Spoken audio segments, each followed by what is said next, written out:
vampires will be here any second, Cedric said. Get ready, everyone. The party fanned out around the crypt exactly as they'd drilled. Natalie took up a position near the back and took aim at the doorway with her bow. N.E.W stood nearby, checking his scrolls and potions one last time to ensure he could get to them easily during battle. Satisfied, he began muttering the first of his prepared spells. Cedric and Renark readied their weapons and shields, Renark whispering an invocation of his gods. Phosphor drew her curved dagger and melted into the shadows. They waited silently, barely breathing.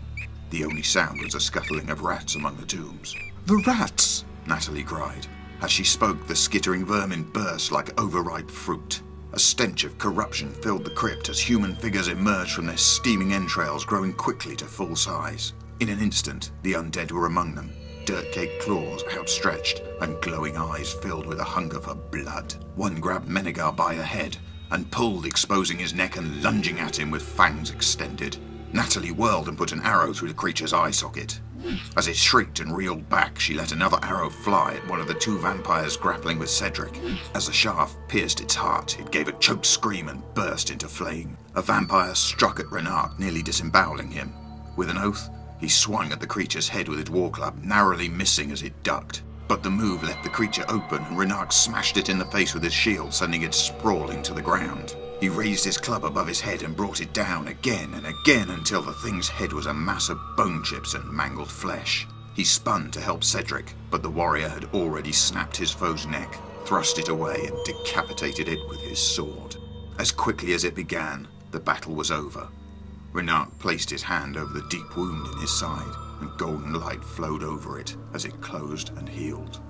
Natalie frowned. "Where's Phosphor?"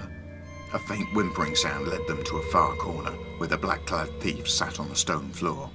Her arms hugged her knees and she rocked back and forth as she stared into the distance. Renark knelt beside her. "Phosphor, are you hurt?" The thief shook her head. "It's all right, Phosphor. We won," Cedric said. "All the vampires are dead." Phosphor stopped rocking and met his gaze. He flinched at the horror and despair in her eyes.